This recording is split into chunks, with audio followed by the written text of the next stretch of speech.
ఈ పామరుడే పాటలు పాడగా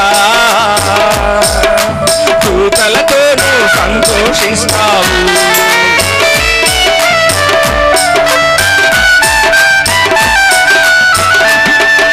ఈ పామరుడే పాటలు పాడగా దూతలతోనూ సంతోషిస్తావు.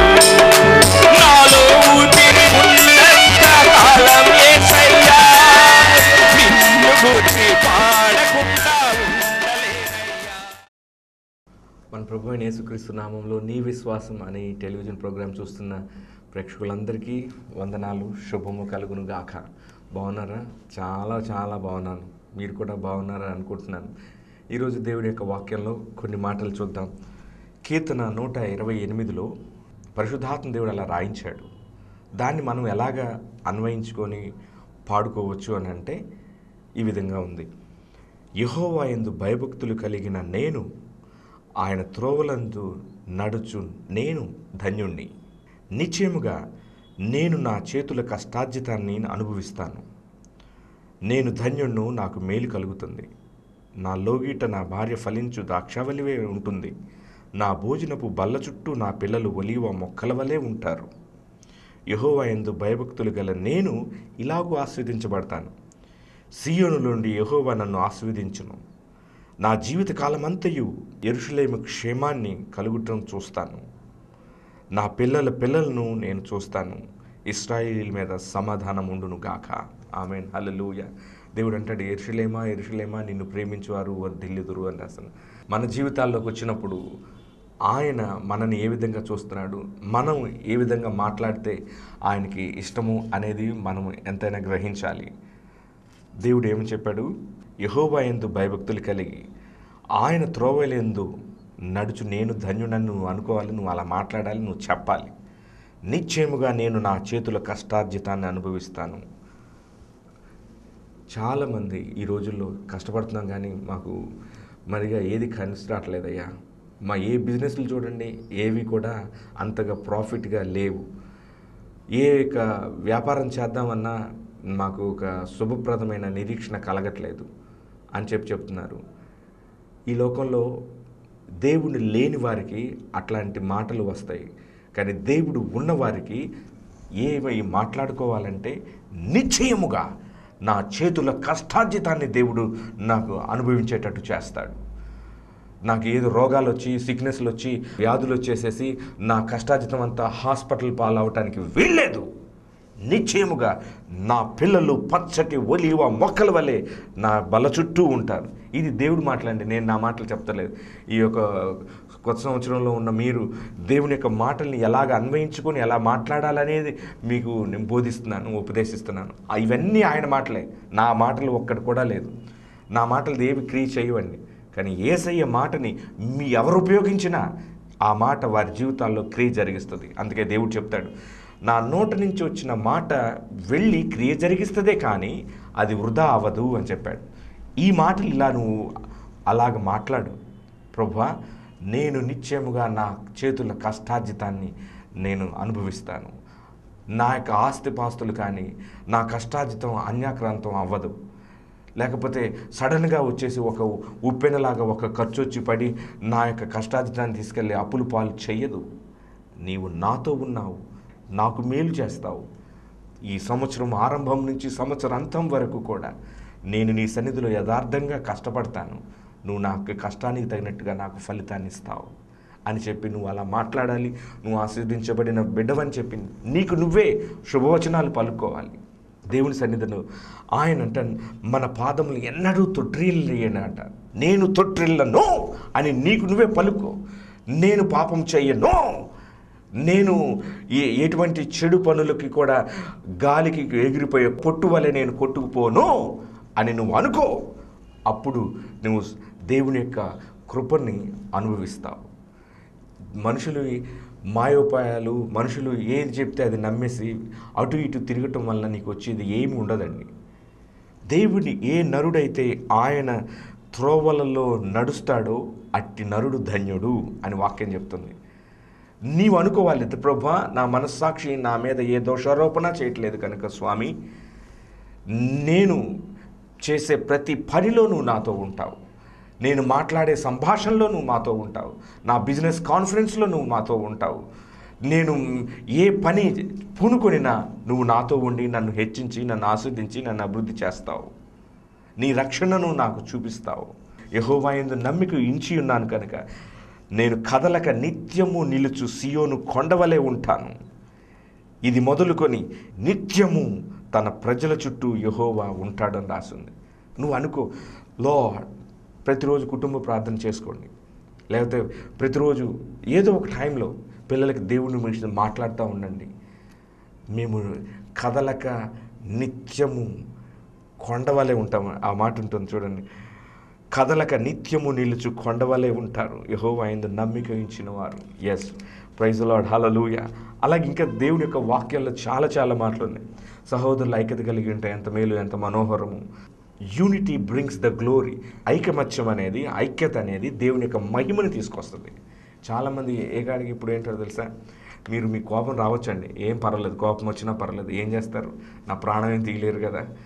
ఏంటి అని అంటే మినిస్ట్రీస్ చిన్న భిన్నం అయిపోయి ఎక్కడికి వెళ్ళిపోయి, అమ్మో కొన్ని రోజులు వింత మా యొక్క విశ్వాసం తీసుకెళ్ళిపోయి ఇక్కడికి వెళ్ళిపోయాడు అని చెప్పి అలాగా బాధపడుతూ ఉండే వాళ్ళ గురించి నేను చెప్పేది ఏంటి అంటే, మీరు అలా బాధపడొద్దు. మీకు ఎప్పుడు సంతోషం, ఆనందం ఉండేటట్లుగా ఉంచుకోండి. సహోదరులు ఐక్యత ఎక్కడ ఉంటాం సార్, ఐక్యత ఎవరిదో వాళ్ళు చూసుకుంటున్నారు, ఏ లాభం లేకపోతే మా వైపు కూడా చూడరు అని చెప్పి అనుకుంటారు. కాదు, దేవుని యొక్క వాక్యాన్ని వాక్యంగా ప్రకటించండి.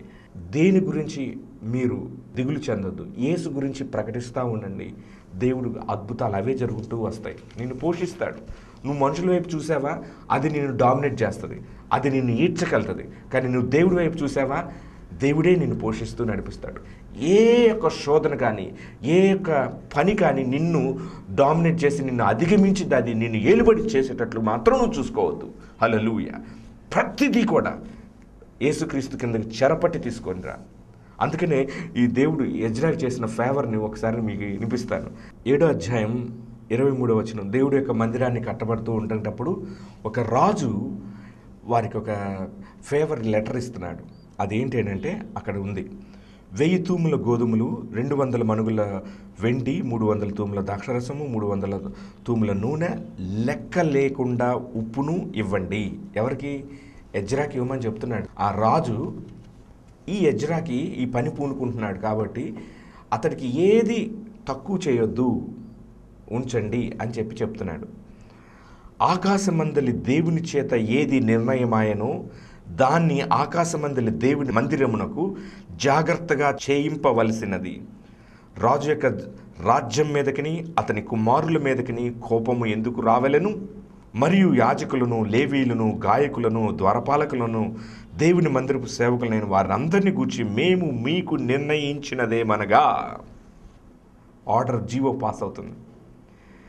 వారికి శిస్తు కానీ, సుంకము కానీ, పన్ను కానీ వేయుట కట్టడపు న్యాయము కాదని తెలుసుకోండి.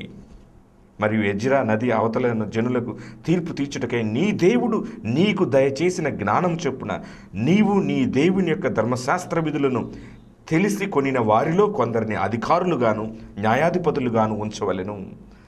ఆ ధర్మశాస్త్ర విషయంలో తెలియని వారెవరో వారికి నేర్పవలెను. హల్లెలూయా. ఈ ఫేవరు ఈ రోజుల్లో ప్రతి సేవకుడికి ఉంటే ఎంత బాగుండు కదా.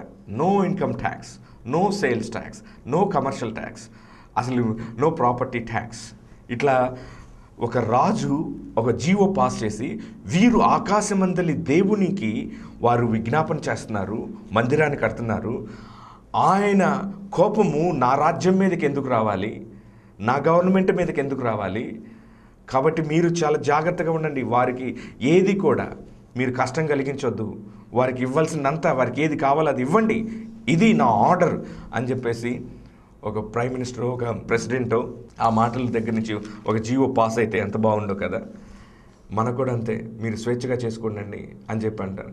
నిజదేవుని ప్రకటించడానికి మనకి దొడ్డిదారులు ఎందుకండి? ఒక మాట ఈరోజు చూపిస్తాను, అది మీకు పౌరుషాన్ని తీసుకొస్తుంది, నాకు చాలా పౌరుషాన్ని తీసుకొస్తుంది ఈ మాట.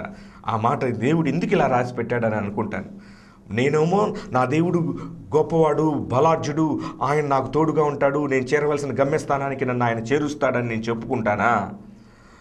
ఒక పక్కన అంత గొప్ప పని చేస్తున్నానని చెప్పేసి మళ్ళీ రాజుగారి దగ్గరికి పోయి, ఒకవేళ మేము మార్గమధ్యంలో ఇవన్నీ తీసుకువెళ్తున్నప్పుడు దొంగలు కానీ లేకపోతే ఎవరన్నా వచ్చేసి మమ్మల్ని అటాక్ చేసేసి మమ్మల్ని ఇబ్బంది పెడతారేమో, మమ్మల్ని దోచుకుంటారేమో, కాబట్టి మీ దగ్గర ఉన్న సైన్యము బలగము ఏదైతే ఉందో అది మాకు అనుగ్రహిస్తే బాగుంటుంది అని రాజును అడగాల?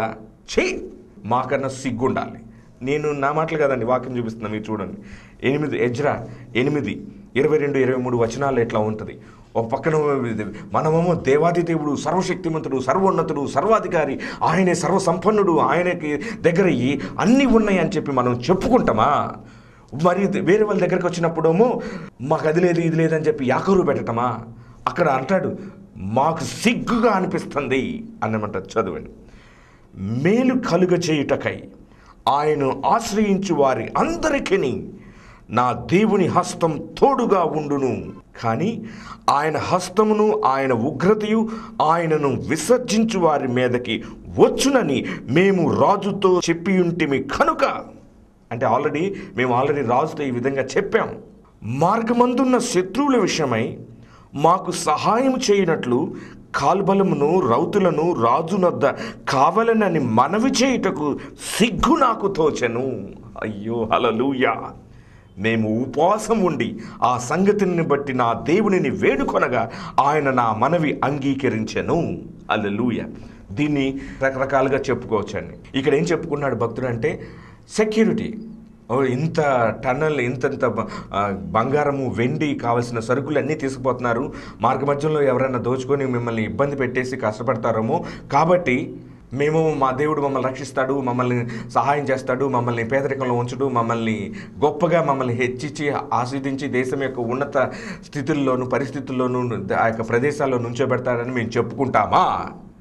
చివరికి మాకు అది లేదు ఇది లేదు, ఒకవేళ మాకు ఆ సెక్యూరిటీ ప్రాబ్లం వస్తే రాజుగారు అంటే ఈయన అన్యుడై ఉండాలి. రాజుతో ఇలా చెప్పాను, మార్గమందున శత్రువుల విషయమై మాకు సహాయం చేయడానికి మీ కాల్బలాన్ని రౌతుల్ని మాకు కొద్దిగా సెక్యూరిటీగా పంపిస్తారా అని అడగటానికి మాకు సిగ్గుదేస్తుంది. అలాగే అంట, నా దేవుడు ఇంత గొప్పోడు, మంచోడు, ఇంత సర్వశక్తిమంతుడు అని చెప్పుకుంటూ మీరు నాకు ఇది చేస్తేనే నేను ముందుకెళ్తాను అని అంటే నాకు ఇదే మాట గుర్తొస్తుంది. అందుకని అబ్రహాం అన్నాడండి. అబ్రహాముకున్న ఆ ఇంటిగ్రిటీ ఈ రోజుల్లో మనకు ఉండాలి. ఒకవేళ నువ్వే నన్ను అబ్రహాము నేను ఇంతటి వాణ్ణి చేశాను అని నీవు అనకుండునట్లు నీ దగ్గర ఏది నాకు అక్కర్లేదు, అదెంతో చెప్పు, నేను నీకు డబ్బిచ్చి కొనుక్కొని నేను కట్టుకోవాల్సింది అని చెప్తాడని. అదే అబ్రహాము యొక్క సంతానమని పిలువబడుతున్న మనకి ఆ ఇంటిగ్రిటీ లేకపోతే దేవుడు ఏం చేస్తాడండి? మనకి చాలా ముఖ్యం. నేను సబ్జెక్ట్ డీవియేట్ అవ్వట్లేదు. ఈ గుణగణాలు ఉన్నప్పుడు మాత్రమే నీ బల చుట్టూ నీ పిల్లలు పచ్చటి ఒలివ మొక్కల వలె ఉంటారు. హల్లెలూయా! అప్పుడు నువ్వు చేయి కష్టాజితం అంతా నీవు అనుభవిస్తావు. మన జీవితాల్లో కూడా ఇట్లాంటి ఇంటిగ్రిటీ ఉండే మనుషుల కోసం దేవుడు ఎదురు చూస్తున్నాడు. గుంపులకు దేవుడు అన్ని విధాలుగా అందరికీ ఒకే ఫేవర్ చేయడండి. రకరకాలుగా పనిచేస్తుంటాడు ఆయన. అందరినీ ఆస్వాదించినట్టు మనల్ని ఆస్వాదించడు. మీ యొక్క బుద్ధిని బట్టి, విశ్వాసాన్ని బట్టి, మీ గుణగణాలను బట్టి, మీరు ఊహించే ఊహా చిత్రాన్ని బట్టి దేవుని యొక్క విలువలను ఎంతగా నీ జీవితంలోకి అప్లై చేస్తుంటావో, దానిని అవలంబిస్తావో దాన్ని బట్టి దీవెన వస్తుంది. కానీ ఊరికి వాళ్ళని దీవించారంట, మనం దీవించాడు, మిమ్మల్ని కూడా దీవిస్తాడు, ఇట్స్ ఇంపాసిబుల్. దేవుడు ఎప్పుడు కూడా మన నడతలను చూస్తాడండి, మన హృదయాన్ని తూకం వేస్తాడండి. ఆ తూకంలో మన హృదయం నిలిస్తే మనం ఆస్వాదించబడతాం.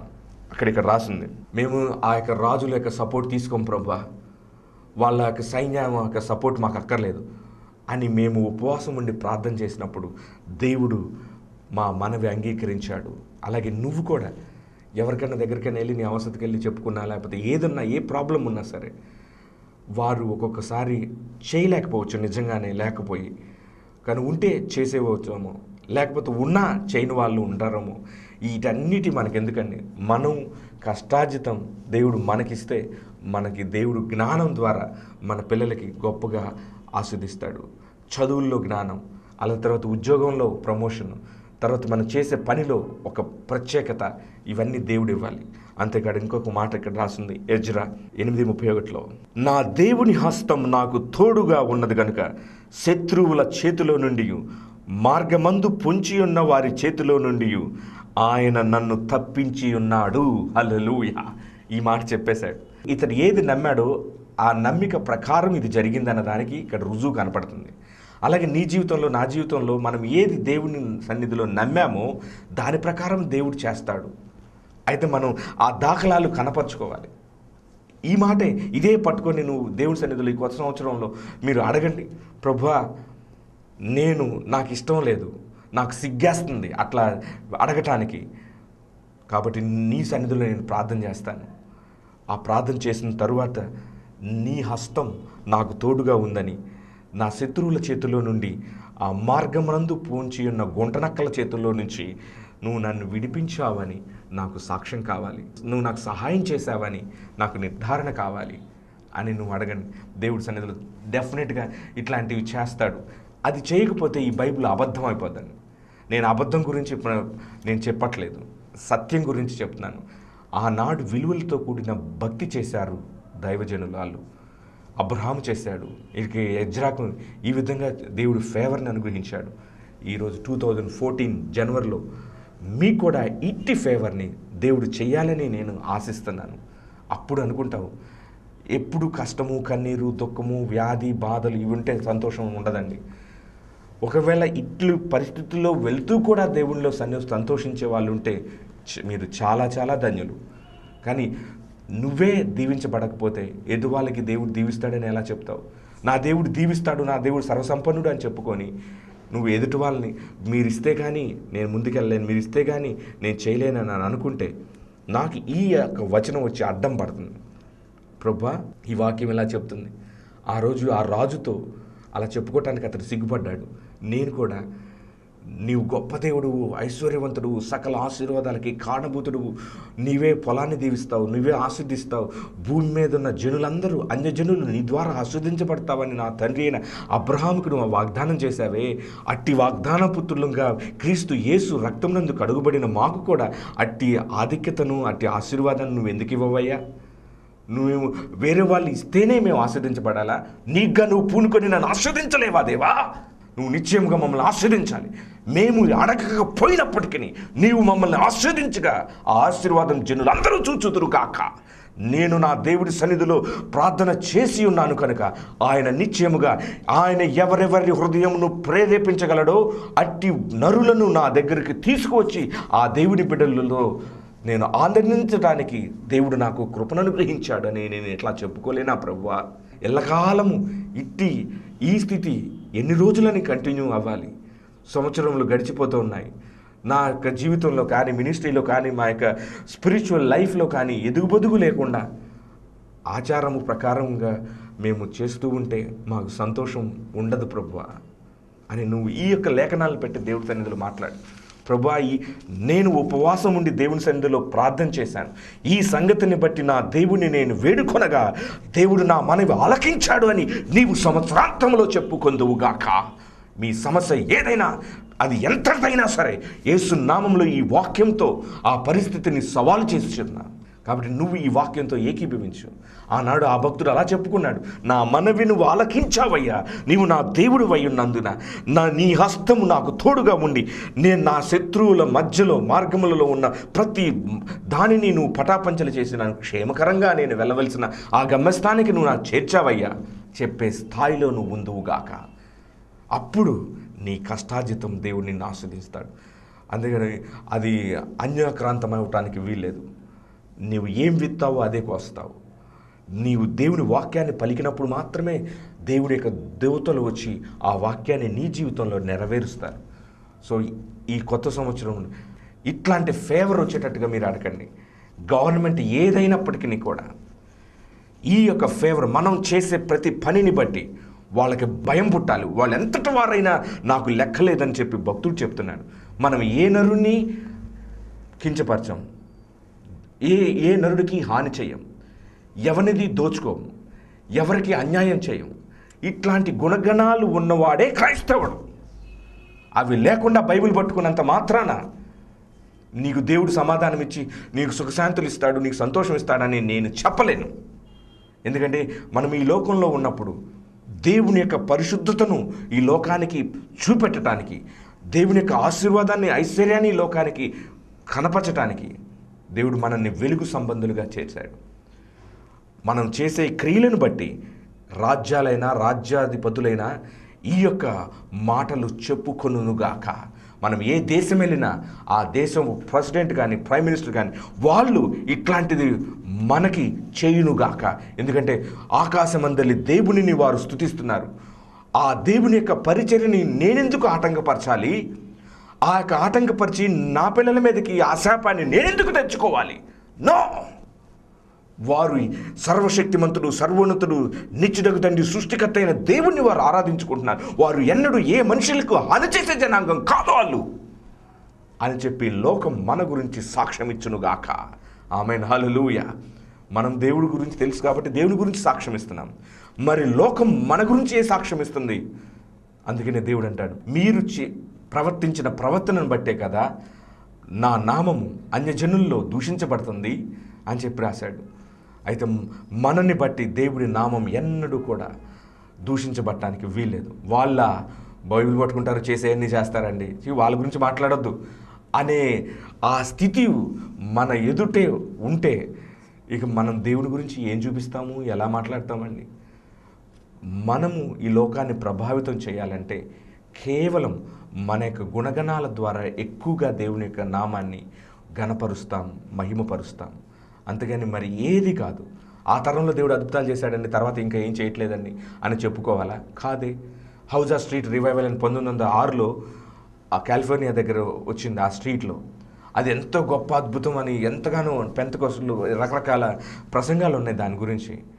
కానీ ఇప్పుడు ఈ ఇండియా దేశంలో దేవుడు హౌజా స్ట్రీట్ రివైవల్ కంటే గొప్ప రివైవల్ వారు ఏదైతే చెప్పారో 100 సంవత్సరాల తర్వాత ఇంకా గొప్ప రివైవల్ వస్తుంది, ఆ గొప్ప రివైవల్ ఇంకా చూడలేదు లోకం అని చెప్పి ఏవైతే ప్రవచన వాక్కులు పలికారో దానికి నెరవేర్పేమేమో అని నువ్వు ఎందుకు చెప్పుకోకూడదు? హల్లెలూయా.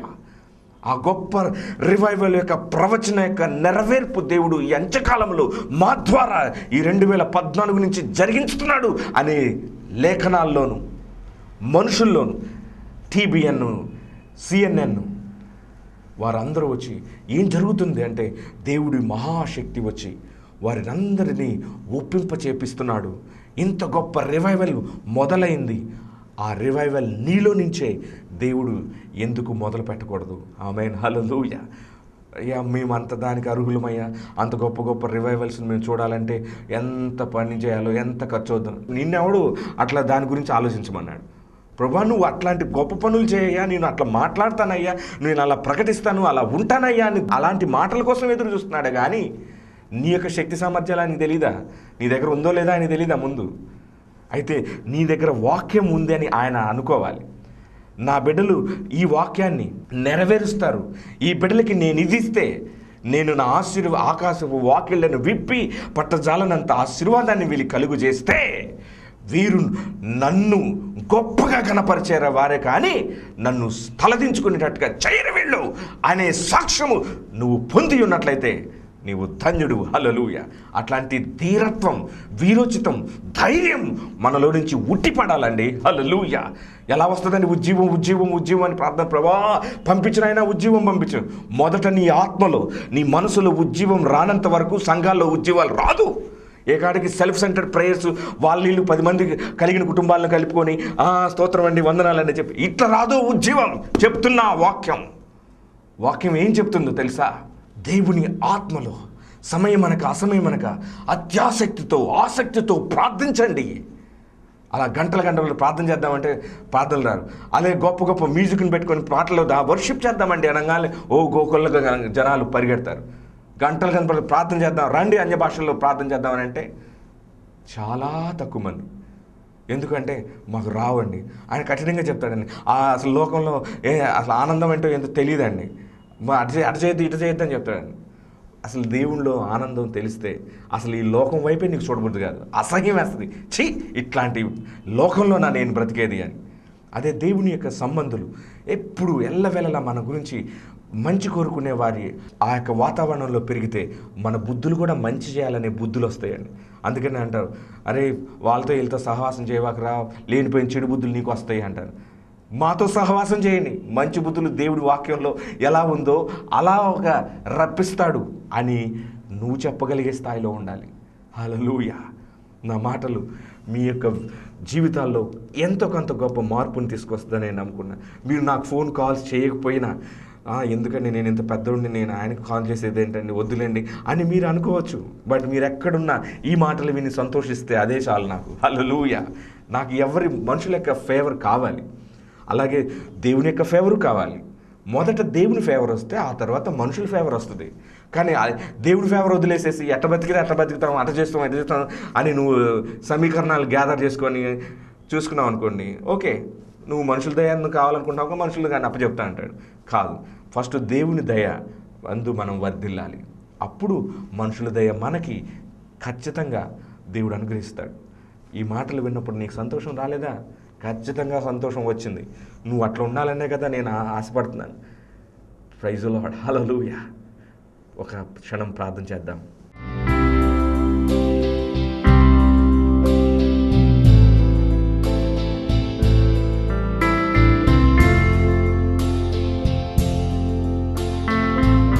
కృపా ఆశీర్వాదాల కారణభూతుడైన మా ప్రభువా, ఆ రోజు ఎజ్రాకి నువ్వు ఇచ్చిన ఫేవర్ ఏదైతే ఉందో అలాంటిది ఈ యొక్క 2014లో నీ విశ్వాసం అని టీవీ ప్రోగ్రాం చూస్తున్న బిడ్డలకు పరిశుద్ధంగా పవిత్రంగా ఉండాలని కోరుకున్న ప్రతి బిడ్డకు అట్టి ఆధిక్యతను, అట్టి ఆశీర్వాదాన్ని కొలత లేకుండా కుమ్మరించండి. వారి హృదయంలో ప్రభువా నిన్ను గూర్చిన ఆలాపనే తప్ప ఇంక వేరే ఒకటి లేదు. నా హృదయ ధ్యానము, నా నడవిని నీ దృష్టికి ఎప్పుడు అంగీకారముగా ఉండును గాక అని భక్తుడు ఎలా చెప్పుకున్నాడో, అలాగే ఈ ప్రోగ్రాం చూస్తున్న బిడ్డల యొక్క జీవితాల్లో అలాంటి గొప్ప చైతన్యాన్ని మీరు ప్రసాదించమని వేడుకుంటున్నాను. సంవత్సరములు గడుచుచూ ఉండగా నీ కార్యములను నూతనపరిచి, నెలలు గడుచుచూ ఉండగా ప్రభువా గొప్ప ఉజ్జీవాన్ని, ఉత్సాహాన్ని వారి హృదయాల్లోనూ, వారి ఇంట్లోనూ, వారి పిల్లల జీవితాల్లోనూ మీరు నిర్మించమని, నడిపించమని, సహాయం చేయమని వేడుకుంటున్నాను. నా పిల్లలు పచ్చటి ఒలివ మొక్కలపై నా భోజన బల్లపు చుట్టూ ఉంటారని ఎంతో ఆనందంగా, సంతోషంగా ఈ యొక్క ప్రేక్షకులు చెప్పుకోగలగటానికి సహాయం చేయండి. వారు విశ్వసించిన ప్రకారము వారు జరిగించండి. ఇక్కడ రాజు యొక్క సహాయాన్ని నేను పొందను, నా దేవుడు అంత గొప్పవాడని చెప్పుకుంటూ ఆ రాజు యొక్క సహాయాన్ని పొందడానికి నాకు సిగ్గనిపిస్తుంది అని భక్తుడు ఎలా చెప్పుకున్నాను. అయితే మేము ఉపవాసముని మా దేవుని ఎదుట ప్రార్థన చేసి ఉన్నాను కనుక వెంటనే నా దేవుడు నా ప్రార్థన అంగీకరించి ఉన్నాడు. ఆయన హస్తము నాకు తోడుగా ఉంది కనుక నా శత్రువుల విషయమైన నా మార్గం అంతట్లో కూడా ఆయన నాకు తోడుగా ఉండి నన్ను నా శత్రువుకు అప్పచెప్పలేదు అనే ధైర్యం వారికి ప్రసాదించమని యేసు దివ్య నామని అడిగి వేడుకుంటూ ప్రార్థిస్తున్నాము తండ్రి. Amen. Joy centre Jesus only you అనేది బందర్ రోడ్డు, కళాంజలి వెనక మసీదు రోడ్లో ఉంది. మీరు ఎప్పుడైనా కౌన్సిలింగ్ కావాలి, దేవుడి సన్నిధిలో వెరగాలి, బాగా దేవునిలో ఆనందించాలనుకున్నప్పుడు తప్పకుండా రండి. దేవుడు మిమ్మల్ని బహుగా ఆశీర్వదిస్తాడు. God bless you.